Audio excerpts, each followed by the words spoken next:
குழந்தைகளை நாம் வளர்க்கிறோமா அல்லது டிஜிட்டல் உலகம் வளர்க்கிறதா என்ற கேள்வி பலருக்கு இப்பொழுதுதான் வந்துள்ளது.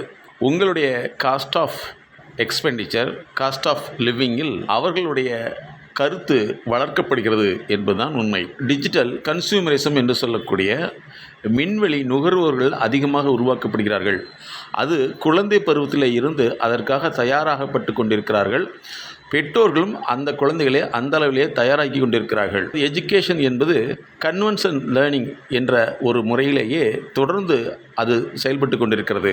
இந்த கார்ப்பரேட் உலகத்தில் கன்வென்ஷன் லேர்னிங் என்று சொல்லக்கூடிய பழங்கால முறைகளிலே அவர்கள் படிக்க வைக்கப்படுகிறார்கள். பெற்றோர்களும் அதற்கு அறியாமையில் உழன்று கொண்டிருக்கிறார்கள். மேல்மட்ட மக்கள் என்று சொல்லக்கூடியவர்கள் மட்டுமே ஒரு குழந்தை 8 மணி நேரம் பள்ளியில் படிக்கிறது, ஒரு மாணவன் 8 மணி நேரம் பள்ளியில் படிக்கிறான், மீண்டு ஒரு 5 மணி நேரம் டியூஷன் போனால் தான் படிக்க முடியுமா, அவர்களுடைய கற்றல் திறனை அதிகப்படுத்த வேறு என்ன வழி இருக்கிறது என்று தேடி இறுதியாக எங்களுடைய ஹியூமன் இன்டெலிஜென்சி டெவலப்மெண்ட் ப்ரோக்ராமை அந்த குழந்தைகளுக்கு அறிமுகப்படுத்தி அதன் மூலம் வெற்றியடை வைக்கிறார்கள். சாமானிய மக்கள் பழங்கால முறையிலேயே நடந்து கொண்டிருக்கிறார்கள். அவர்களுக்கு இந்த விஷயம் புரிவதில்லை. காரணம், அவர்களும் ஒரு வகையில் மின்னணு அடிமைகளாக, அதாவது டிஜிட்டல் அடிக்ஷனில் இருந்து கொண்டிருக்கிறார்கள் என்பதை உணர்ந்த நண்பர்களுடைய வேண்டுகோளுக்கிணங்க இந்த வீடியோவை நாங்கள் வெளியிடுகிறோம். அதேபோல் பள்ளி மாணவர்கள் முதற்கொண்டு கல்லூரி மாணவர்கள் வரை லவ் கன்சியூமரிசம், அதாவது காதல் நுகர்வோர்களாக மாறிக்கொண்டு வருகிறார்கள். இந்த காதல் நுகர்வோருக்கான பல்வேறு வாய்ப்புகள் அதிகமாக இருக்கிறது.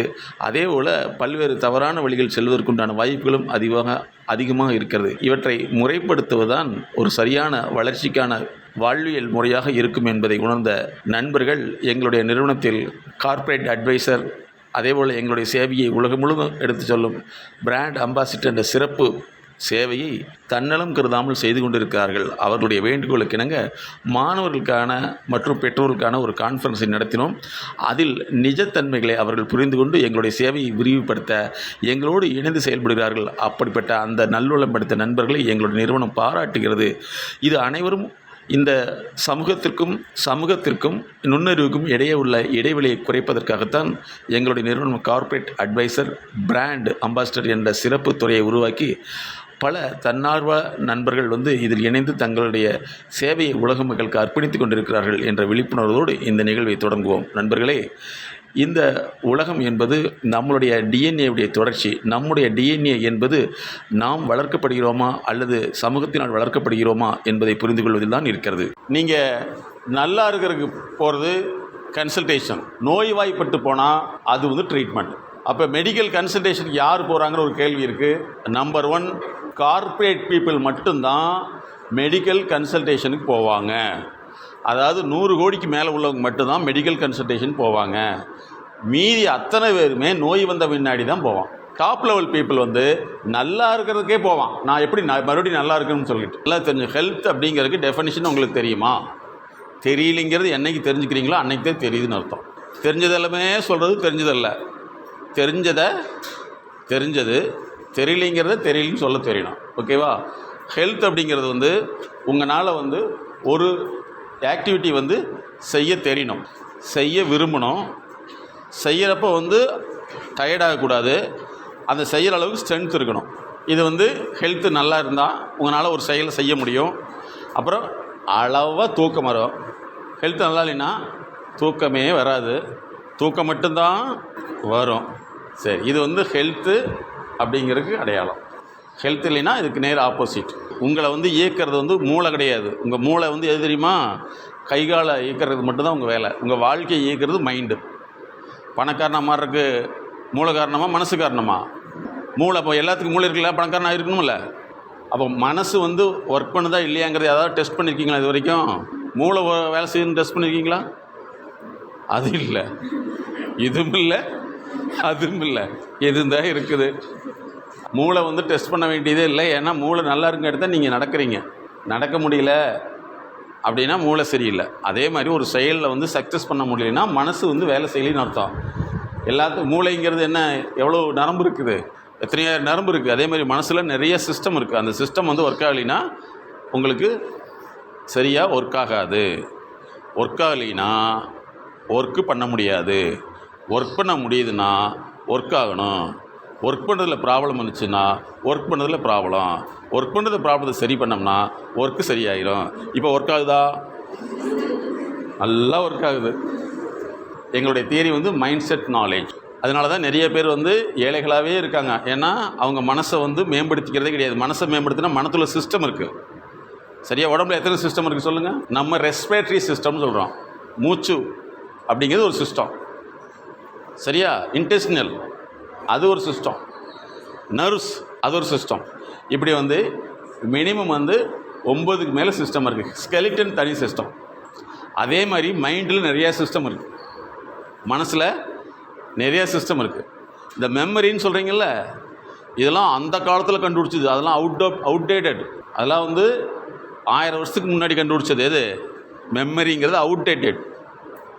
இது உங்களுக்கு சந்தேகமாக வரணுமே, அது என்ன சார் மென்டல் அப்படிங்கிறீங்க, மெமரிங்கிறீங்க, அது அவுட்டேட்டட்னு எப்படின்னு ஏதாவது சந்தேகம் வருதா வரலையா? அப்போ சொல்லுங்கள், என்ன சந்தேகம் சொல்லுங்கள்.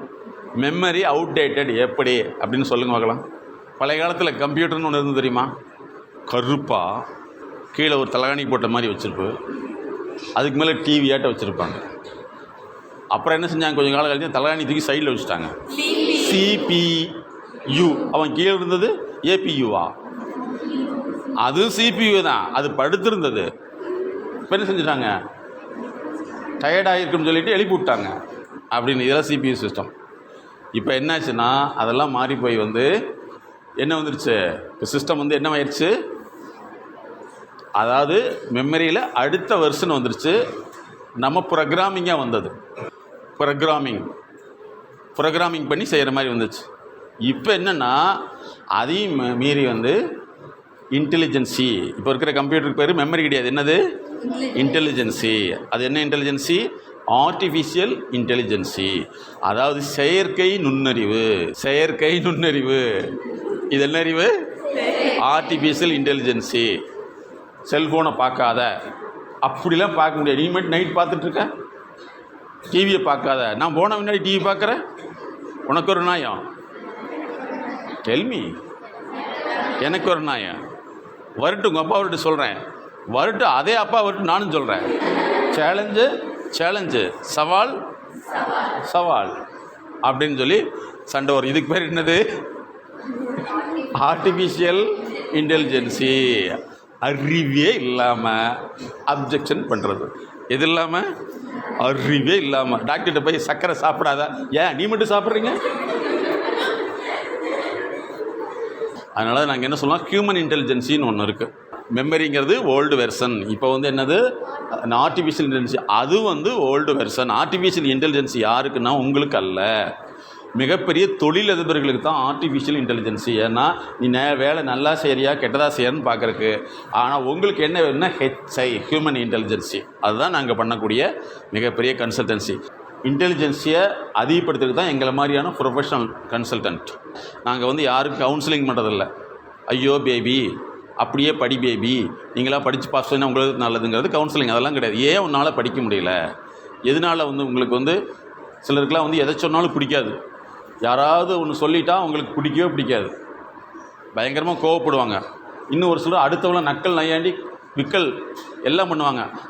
இவங்கள யாராவது பேசிட்டா பிடிக்காது. அந்த மாதிரி பார்த்துருக்கீங்களா? ஊர் உலகத்தையே பேசுவாங்க. ஆனால் இவங்கள பற்றி யாராவது ஒருத்தர் பேசிட்டா கோவப்படுவாங்களா? என்ன செய்வாங்க? இதுக்கு தான் உன்னை கூட சேரக்கூடாதுன்னு அன்றைக்கே என்கிட்ட சொன்னாங்க. நான் சேர்ந்தனில் நீ ஆகவே ஆகாது அப்படின்ட்டுருவாங்க. ஆனால் இவங்க மட்டும் என்ன செய்வாங்க? நக்கல் நையாண்டிலாம் பண்ணுவாங்க. சரியா? ஓகே. ஸோ இதெல்லாமே வந்து நம்மளுடைய சிஸ்டம் ஒர்க் பண்ணலன்னு அர்த்தம். கம்ப்யூட்டர் தொட்டால் கரண்ட்டு வருது அப்படின்னு என்ன அர்த்தம்? கரண்ட்டு மோசமா கம்ப்யூட்டர் மோசமா? கரண்ட்டு எங்கே போகணுமோ அங்கே போகாமல் எங்கே போகக்கூடாதோ அங்கே போகுதுன்னு அர்த்தம். இந்த டிஜிட்டல் நோய் அப்படிங்கிறது சாதாரண விஷயம் கிடையாது. இது ஒரு குழந்தைகளுடைய மனதினுடைய தன்மையை மாற்றி விடுவது மட்டுமல்ல, அவருடைய மூளை நரம்பினுடைய தன்மையை மாற்றிவிடும். நிறைய வீடியோ பார்த்துருப்பீங்க. அந்த குழந்தைகள் வந்து பள்ளி மாணவர்கள் அந்த டிஜிட்டல் அடிக்ஷன்லாம் அந்த வந்து கைகால் நடுக்கம் வருகிறது. சில சமயத்தில் வந்து அதையே வந்து இரவு நேரங்களில் வந்து சிந்தனைகள் இருப்பாங்க அப்படின்னு சொல்லிட்டு. இப்போ இந்த மாதிரி அவங்களுடைய மனதில் கற்பனையாக விரிந்த விஷயங்களை நீக்கிவிட்டு படிக்க வைக்க முடியாது. படிக்க அவர்களை சொன்னால் அது அவர்களுக்கு பிடிக்காது. அந்த சமயத்தில் அவர்கள் எடுக்கக்கூடிய முடிவுகள் வந்து வித்தியாசமாக இருக்கும். ஒரு சிலர் வந்து எனக்கு இந்த வாழ்க்கையே வேண்டாம் என்று தற்கொலை அளவில் முயன்று விடுவார்கள். ஒரு சிலர் உங்கள் முன் இருந்தால்தான் பிரச்சனை என்று வீட்டை விட்டு ஓடிப்போக முயற்சி செய்வார்கள். இப்படி அந்த டிஜிட்டல் அடிக்ஷன் மூலமாக பல்வேறு நடத்தையியல் பாதிப்புகள் ஏற்படும். ஆனால் பல பெற்றோர்களுக்கு இது அடுத்த செய்தி எல்லாமே வந்து அடுத்த நிகழ்வு எல்லாமே கதையாக தான் தெரியும். தனக்கு ஏற்படையிலும் கூட அந்த உண்மை நிலை புரிந்து கொள்ளாமல் என்ன பெரிய விஷயம், செல்ஃபோன் வாங்கி கொடுத்தது தப்பா, இன்றைக்கி செல்ஃபோன் இல்லாமல் யாருமே வாழ முடியாதல்லவா என்ற கேள்வியை கேட்டு சமாதானப்படுத்திக் கொள்கிறார்கள். பெற்றோர்கள் படிக்க சொன்னதுனால வந்து வீட்டை விட்டு ஓடி போயிடுச்சுன்னு சொல்கிறாங்க. படிக்க சொன்னதுனால ஒரு குழந்தை ஓடி போகிறதா, இல்லை படிப்பு அவர்களுக்கு சிரமமாக இருக்கிறது, படிக்க முடியவில்லை, படிக்கும்போது அவர்களுக்கு படித்தது நினைவில் வைக்க முடியலை, அல்லது படிப்பை நினைவில் வைத்து படிக்க வைக்க முடியவில்லை, நினைவாற்றல் குறைவு, அல்லது வந்து படிக்கும்போது அவர்களால் கவனிக்க முடியவில்லை, இப்படி பல்வேறு சிக்கல்கள் இருக்கும். அந்த சிக்கல்கள் இல்லாமல் அவர்கள் வீட்டை விட்டு ஓடிப்போக மாட்டார்கள். அப்போ வீட்டை போட்டு ஓடிப்போதல் என்பது பல்வேறு உளவியல் சார்ந்த நடத்தைகளின் தொகுப்பு தான். அதை மாற்றியமைக்க வேண்டும் என்பதை பல ஆண்டுகளாக நாங்கள் விழிப்புணர்வு செய்து கொண்டு வருகிறோம். ஒருத்தருடைய நுண்ணறிவு சரியாக இயங்கினால் மட்டுமே அவரினால் ஒன்றை புரிந்து கொண்டு அதை நினைவில் தேக்கி வைத்து கொண்டு தேவைப்படும் பொழுது அதை பயன்படுத்த முடியும். இன்றைக்கி பார்த்திங்கன்னா எல்கேஜி யூகேஜியில் ஸ்டார்ட் பண்ண டுட்டோரியல் அது நீட்டுக்கு போய் கடைசியில் வந்து வீட்டில் இருக்கிறவங்க கவர்மெண்ட் எக்ஸாம் எழுதுனா கூட வந்து டியூஷன் போகிற அளவுக்கு பழக்கமாகிடுச்சு. 38 வயது உள்ளவங்க தன்னுடைய மகனோ மகளோ கல்லூரி படிக்கிறாங்க. இவர்கள் மாஸ்டர் டிகிரி படிச்சிருக்காங்க, இன்ஜினியரிங்கும் எம்பிஏவும் சேர்த்து படிச்சிருக்காங்க. ஆனால் இந்த கவர்மெண்ட் வேலைக்கு போகிறதுக்கு டியூஷன் போகிறாங்க. அப்படின்னா அவர்களுடைய இன்டெலிஜென்சி எப்படி இருக்குது? இந்த இன்டெலிஜென்சி இப்படியே போணுச்சுன்னா அதனுடைய விளைவு தான் அவர்களால் எந்த ஒரு செயலையும் செய்ய முடியாமல் வேலை வாய்ப்புக்கு தகுதி இல்லாமல் போயிடுறாங்க. அப்போ ஒரு மாணவன் வந்து ஒரு 6th ஸ்டாண்டர்டு வரைக்கும் அவனுக்கு சொல்லி கொடுத்து அதை ஃபாலோ பண்ணி படிச்சுட்டு இருந்தாங்கன்னா பரவாயில்ல. ஆனால் 6th மேலே அவர்கள் ஃபாலோ பண்ணி படிக்க முடியாமல் சொல்லி கொடுத்தா தான் செய்ய முடியுது. அப்படின்னா இவர்களுக்கு சொந்த அந்த அறிவு என்கின்ற நிலை இல்லை. அதாவது இன்டெலிஜென்சி என்று சொல்லக்கூடிய நுண்ணறிவு, இயக்க அறிவு தடைபட்டு உள்ளது என்று பொருள். இதனுடைய விளைவு தான் 24 மணி நேரம் இண்டஸ்ட்ரியில் ஒர்க் பண்ண மாதிரி டியூஷன் போனால் தான் படிக்க முடியுது, வீட்டில் கம்பல் பண்ணால் தான் படிக்க முடியுது. எப்போ டைம் கிடைச்சாலும் செல்ஃபோனில் அடிக்ஷன் ஆகிடுறாங்க, எப்போ டைம் கிடைச்சாலும் வெளியே போயிடுறாங்க. ரெண்டாவது, நண்பர்களே இல்லை, இது ஒரு குரூப்பு, இன்னொரு நண்பர்களுக்கு மட்டுமே இருக்குது, இப்படி ஒரு குரூப்பு. எதுலேயும் ஆர்வமற்ற தன்மை, ஆனால் செல்ஃபோனில் இதில் மட்டும்தான் அதிகம் ஆர்வம். இப்படி எது தேவையோ அது செயல்படாமல் இருக்கக்கூடிய நிலை உருவாயிருச்சு.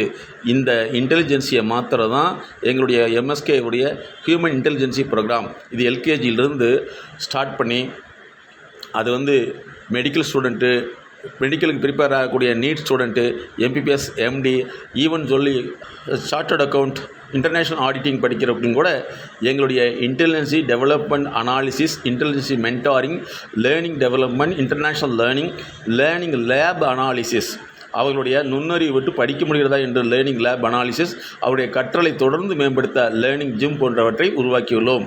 இப்படி ஒருவருடைய இன்டெலிஜென்ஸை மாத்திரக்கு மினிமம் 3 மாதங்களிலிருந்து அவர்களுடைய தன்மை, அவருடைய கோஆப்ரேஷன் பொறுத்து அதிகபட்சம் 3 ஆண்டுகள் தேவை. ஒரு மனிதனுடைய இன்டெலிஜென்சி தான் டிஎன்ஏ. அந்த டிஎன்ஏவை மாற்றுவதற்கு 3 ஆண்டுகள் தேவை. அப்படி மாற்றிவிட்டால் அவருடைய அனைத்து திறன்களும் கற்றலில் முழுமை பெற்றுவிடும். அப்படிங்கிறத நாங்கள் பல ஆண்டுகளாக செய்த பின்னாடி தான் இந்த ஹியூமன் இன்டெலிஜென்சிங்கிறத ஆரம்பிச்சிருக்கோம். ஆரம்பத்தில் வந்து முதல்ல ஃபோன் எப்படி இருந்தது, கீபேட் இருந்தது, அப்புறம் டச்சாக மாறிச்சு, இப்போ ஆண்ட்ராய்டாக மாறிடுச்சு. அதுக்கப்புறம் இன்னும் அட்வான்ஸாக நிறைய வந்துருச்சு, ஆர்டிஃபிஷியல் இன்டெலிஜென்சி வரைக்கும் வந்துருச்சு. ஆனால் இன்றைக்கி வரைக்கும் பல ஆண்டுகளாக ஒருவருடைய கல்வித்தரம் என்பது, கல்வித்திறன் என்பது அது சொல்லி கொடுத்தால் மட்டுமே புரிந்து கொள்ள முடிகிறது, அல்லது புரிந்து கொள்ள முடியவில்லை என்பதை தாண்டி அவர்களால் சுயமாக எதுவும் செய்ய முடியாது. நிர்பந்த அடிப்படையில் மட்டுமே ஒரு லேபர் மென்டாலிட்டி உருவாகி வருகிறது. இதை மாற்றி அமைத்தால் மட்டுமே எதிர்கால சந்ததிகள் நன்றாக இருக்கும் என்ற நோக்கத்தில் தான் இந்த ஹியூமன் இன்டெலிஜென்சியை துவக்கியுள்ளோம். நம்மளுடைய ஹெல்த் மாதிரி இன்னொன்று இருக்குது, அதுதான் நம்மளுடைய திறன் ஆரோக்கியம், ஸ்கில்னு சொல்கிறோம். ஸ்கில் ஹெல்த் அது இருந்துச்சுன்னா தான் படிக்க முடியும், ஆர்வம் வரும். ரெண்டாவது, நமக்கு கண்ணே தெரியலனா கண்ணு தெரியல போலோமா, கண்ணா ஆஸ்பத்திரியில் போய் சர்ஜரி பண்ணி அல்லது கண்ணாடி போட்டு சரி பண்ணிக்குவோமா? அதே மாதிரி தான் படிக்கல நிறைய பேர் படிக்க முடியலன்னு பொறாமப்படுவாங்க, அல்லது படிக்க முடியலன்னு புலம்பிகிட்டு இருப்பாங்க. பொறாமப்படுறது அடுத்தவங்க படித்தா இல்லையா? யாராவது ஃபஸ்ட் மார்க் எடுத்தால் ஒரு சிலருக்கு அல்சர் வரும், ஒரு சிலருக்கு படிக்க முடியல அழுவாங்க. ஸோ இதெல்லாம் நம்ம அந்த மாதிரி மாற்றிக்கலாம். ஓகேவா? எப்படி நம்ம ஹெல்த் நல்லா இருந்துச்சுன்னா ஒரு வேலையை செய்ய முடியும், அதே மாதிரி நம்மளுடைய ஸ்கில் ஹெல்த் திறன் நலம் இருந்ததுன்னா நிறைய வேலைகள் செய்ய முடியும். சிலர் யார்கிட்டுமே பேசுறதுக்கு பிடிக்காது, ஒரு சிலருக்கு யாரை பார்த்தாலும் பேசுகிறது மட்டுமே. ஒரு சிலர் அவங்க மட்டும் பேசுனா நம்ம பேசணும், நம்ம பேசுகிறப்ப அவங்க ஆர் யூ எக்ஸ்பீரியன்ஸ்டு யா எதெல்லாம் உங்களுக்கு ஸ்கில் ப்ராப்ளம் இருந்ததுன்னா உங்களுக்கு என்னென்னலாம் தோணும். சிலருக்கு எழுத பிடிக்காது. எத்தனை பேருக்கு கை தூக்குங்க. எழுதவே பிடிக்காது. Very nice, good. சிலருக்கு எழுதவே பிடிக்காது, சிலருக்கு எழுதுறதை பார்த்தா பிடிக்காது. அந்த எழுத பிடிக்காதுங்கிறது டைகிராஃபியான்னு சொல்லுவோம். அது வந்துருச்சுன்னா எழுதுறதுக்கே பிடிக்காது. இவங்களுக்கு டாக்டர் எழுதுறப்ப நீட்டாக எழுதி கொடுக்கணுமாம்மா. ஹலோ, இது சாத்தியமா? சாத்தியமாக கிடையாது. ஏன்னா இவங்க மட்டும் கோணையா டாக்டர் மட்டும் கரெக்டாக எழுதணுமாம்மா. ஓகே. ஒரு சிலருக்கு படிக்கிறதே பிடிக்காது, அது டிஸ்லெக்ஸியா. இந்த புஸ்தகத்தெல்லாம் எனக்கு பார்த்தா எப்படி தெரியுமா இருக்குது. ஒரு சிலருக்கு மேக்ஸ் கண்டாவே உயிர், சிலருக்கு மேக்ஸ் கண்டாவே உயிர் எடுக்கிற மாதிரியே இருக்கும். சரியா? இது நியூமெரிக்கல் ஸ்கில்லில் ப்ராப்ளம் இருந்துச்சுன்னா உங்களுக்கு மேக்ஸ் பிடிக்காது. நியூமரிக்கல் ஸ்கில் நல்லா இருந்துச்சுன்னா நல்லா ஒரு மாதிரி இருக்கும். ஒரு சிலருக்கு லாங்குவேஜ்னால் பிடிக்கும், இங்கிலீஷ்னால் பிடிக்கும். ஒரு சிலர் கிளாஸில் உட்காரதே பிடிக்காது, எப்போ பார்த்தாலும் திங்குன்னு ஆடிக்கிட்டே இருக்கணும். கிளாஸில் உட்காந்துட்டா எழுந்திரிக்கவே கூடாது. இன்னும் ஒரு சிலருக்கு எக்ஸாமுக்கு முன்னாடி ஃபீவர், அப்புறம் என்ன வரும்? தலைவலி, அப்புறம் ஸ்டொமக் பெயின், என்னது vomiting, hand pain, ya head pain நான் கேள்விப்பட்டிருக்கேன். நான் only got the result which is called hand pain. Okay, அடுத்தது என்னது? கோல்டு, காஃபி மாதிரி கோல்டு. அடுத்தது தலை சுற்றல். ஏறக்குறைய கொரோனா சிம்டமாகவே வந்துருச்சு. எக்ஸாம்னு சொல்லிட்டா தலை சுற்றல், குமட்டல், வாந்தி, கைவலி இவை போன்றவர்களுக்கு சிறந்த மருத்துவம் பார்க்க அப்படின்னு சொன்னால் உடனே ஓடிப்பீங்களா இருக்குது. ஒரு சிலர் எக்ஸாமுக்கு நாளைக்கு எக்ஸாம்னா இன்றைக்கி தான் உட்காந்து புக்கை மெதுவாக திறந்து புதுசாக இருக்குது, இதெல்லாம் நடத்தவே இல்லையே. எக்ஸாமுக்கு முன்னாடி உட்காந்து படின்னு படிக்கிறது அவங்க அப்பா அம்மாலாம் பார்த்துக்குவாங்க. ஐயோ அந்த பொண்ணு எப்படி படிக்குது. அப்புறம் மார்க் வரலைன்னா நான் நல்லா தான் படித்தேன், நேற்று எல்லாம் பார்த்தீங்களா? ஆமாம் ஆமாம், இந்த மார்க் போடலைங்கிறதுக்கு நான் பொறுப்பு கிடையாது. இதெல்லாம் யார்? It is a fault of teachers. எப்படியெல்லாம் கம்ப்ளைண்ட்டு. சரி, இந்த மாதிரிலாம் என்னென்ன நம்முடைய ஸ்கில்லில் வரக்கூடிய பிரச்சனைகள் எப்படியெல்லாம் நோயாக கன்வெர்ட் ஆகுது, எப்படிலாம் திறனை இல்லைங்கிறதுக்கு நம்ம மறைக்கிறோம். பணம் ஏன் சம்பாதிக்க முடியல? கடவுள் கொடுக்கல. நிறைய பேர் சொல்கிறாங்கல்ல, ஏப்போ சம்பாதிக்க முடியல? யாராவது திறமை இல்லைன்னு சொல்கிறாங்களா? ஏப்பா மார்க் வரல? அது அவன் கொடுக்குறதுங்க. திறமையில் திறன் பிரச்சனைகள் தான் நோயை உருவாக்கும். அதை பற்றி மேடம் சொல்லுவாங்க. ஓகே, நீங்கள் நிறைய பேருக்கு இது ஒரு இஷ்யூஸ் இருக்குது. காலையில் ஸ்கூலில் வந்ததுலேருந்து கூறு போக வரைக்கும் யார் என்ன பேசுனாங்க அப்படிங்கிறது யோசிச்சுட்டு இருக்கிறது. Okay, next. எழுத பிடிக்காது. வெரி நைஸ், கரெக்டாக எக்ஸாக்டாக சொல்கிறேன். டயத்தை எப்படி மேனேஜ் பண்ணுறது? காலையில் தூக்கி மதியானம் போட்டுக்கலாமா, மதியானம் தூக்கி காலையில் போட்டுக்கலாமா? இந்த வார்த்தை தவறான வார்த்தை. நேரத்தை உலகத்தில் யாருனாலும் மேனேஜ் பண்ண முடியுமா? கொஞ்சோண்டு ஈவினிங் கொடுங்க சார், நாளைக்கு தர்றேன். அல்ல சொல்லுங்கள், ஏங்க கொஞ்சோண்டு காலையில் கொடுங்க, கொஞ்சோண்டு காலையில் கொடுங்க. டயத்தை மேனேஜ் பண்ண சொல்லுவீங்களா? பணத்தை மேனேஜ் பண்ண கொஞ்சம் கடன் வாங்கலாம், நேரத்தை கடன் வாங்க முடியுமா? ஸோ அந்த வேர்டு இல்லை, மைண்ட் மேனேஜ்மெண்ட்டாக. சத்தமாக இருந்தால் படிக்க முடியாது, பிடிக்காத சப்ஜெக்ட் இருந்தால் பிடிக்காது. ஓகே, டயர்டு ஆயிடுங்க, மறந்து போயிடுது. Okay, phone distraction, phone attraction. What is correct? Phone attraction. Phone never distract you. Can you understand?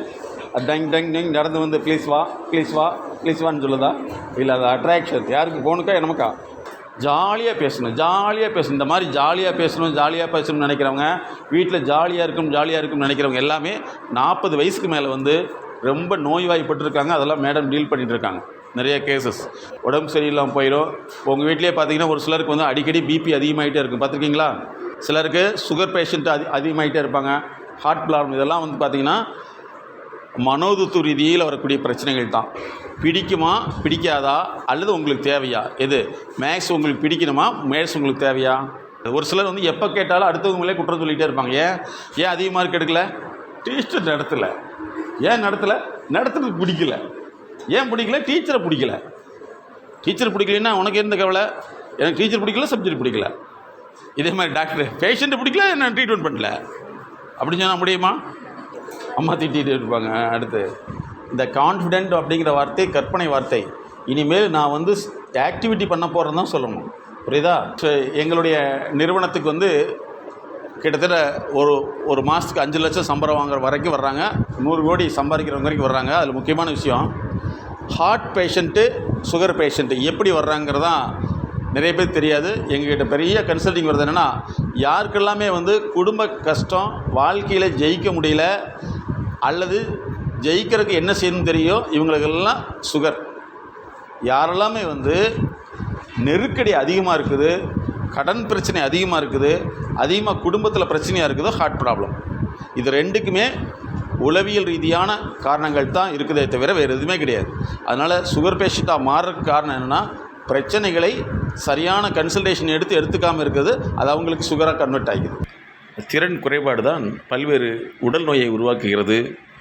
அது சிறு வயதிலேயே டயபெட்டிக் வரக்கூடிய காரணமும் உண்டு. பல இளைஞர்கள் வந்து டயபெட்டிக்கில் மட்டுமல்ல, ஹார்ட் அட்டாக்லையும் கூட அவர்கள் பாதித்து கொண்டிருக்கிறார்கள். அதேபோல் அவர்களால் எந்த வேலையும் புரிந்து கொள்ள முடிவதில்லை. இன்று உலகமே ஐடி இண்டஸ்ட்ரி என்கின்ற துறையில் பல லட்சங்கள் சம்பாதிப்பதாக கேள்விப்பட்டு கொண்டிருக்கிறோம். ஆனால் உண்மை ஒவ்வொரு குடும்பத்திலும் சென்று பார்த்தால் தான் தெரிகிறது. பலர் வேலை செய்ய விருப்பமின்மை, வேலைக்கு போனால் அது மிகப்பெரிய பாரமாக இருக்கிறது, வேலை எனக்கு பிடிக்கவில்லை என்ற பல்வேறு விதமான குறைபாடோடு இருந்து கொண்டிருக்கிறார்கள். அவர்களை முறைப்படுத்துவது சமூகத்துக்கு செய்யக்கூடிய மிகப்பெரிய நன்மையான செயல். இதுதான் இந்த பிரபஞ்சத்துக்கு செய்யக்கூடிய மிகப்பெரிய சேவை என்று கருதி எங்களோடு பல நண்பர்கள் இணைந்து இந்த இன்டெலிஜென்சி என்ற நிகழ்வை human intelligence, life development intelligence, organisation intelligence போன்ற துறைகளில் மக்களுக்கு அறிவும் செய்து வைத்து கொண்டிருக்கிறார்கள் என்ற விழிப்புணர்வோடு மீண்டும் சந்திப்போம். சொல்ல முடியாத அழுத்த நினைவுகள், அடக்க முடியாத அழுகை, கட்டுப்படுத்த முடியாத கோபம், தாங்க முடியாத கஷ்டம், தன்னை யாரும் புரிந்து கொள்வதில்லை என்ற ஏக்கம், அதிகமான பயம், தூக்கமின்மை, உடல் சார்ந்த வலி, இன்னும் இது போன்று பல சிக்கல்களிலிருந்து விடுபட நாங்கள் உதவுகிறோம். MSK Life Clinic Foundation.